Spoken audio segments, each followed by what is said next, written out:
कहानी बिल्किस की रानी की है जो हजरत सुलेमान अलैहिस्सलाम के साथ जुड़ी हुई है। कुरान में ये कहानी का जिक्र है, सूरह नामल में मिलता है।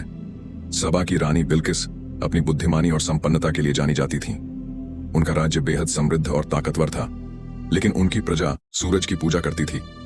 हजरत सुलेमान अलैहिस्सलाम को अल्लाह ने बहुत बड़ी सल्तनत, ज्ञान और चमत्कारी शक्तियां दी थीं। उन्हें पक्षियों और जानवरों की भाषा समझने और उनसे बात करने का इल्म भी दिया गया था।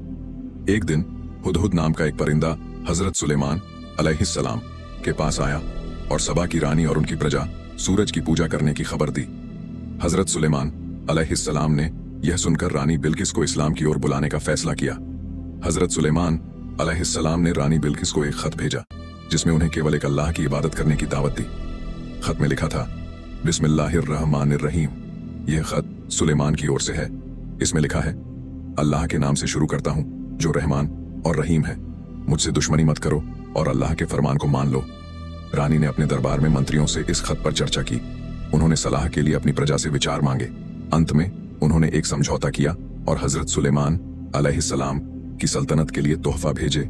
जब उनके भेजे हुए तोहफा हजरत सुलेमान अलैहिस्सलाम के पास पहुंचे तो उन्होंने इनकार कर दिया और कहा कि उन्हें दौलत या तोहफा की जरूरत नहीं है।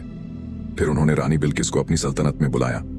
जब रानी बिल्किस हजरत सुलेमान अलैहिस्सलाम के दरबार में पहुंची तो उन्होंने देखा कि हजरत सुलेमान अलैहिस्सलाम का तख्त उनके सामने पहले से मौजूद था। यह देखकर वह हैरान रह गईं। हजरत सुलेमान अलैहिस्सलाम ने रानी को बताया कि यह सब अल्लाह की ताकत और रहम से हुआ है।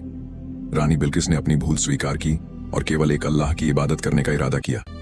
यह कहानी हमें यह सिखाती है कि इंसान को अल्लाह की पहचान करनी चाहिए और उसके आदेशों का पालन करना चाहिए। दौलत, शक्ति और बुद्धि होने के बावजूद अल्लाह की इबादत सबसे बड़ी चीज है। उसने कहा, ऐ मेरे रब, मैंने अपनी जान पर जुल्म किया और अब सुलेमान के साथ सारे जहानों के लोग अल्लाह के आगे सर झुका दिया।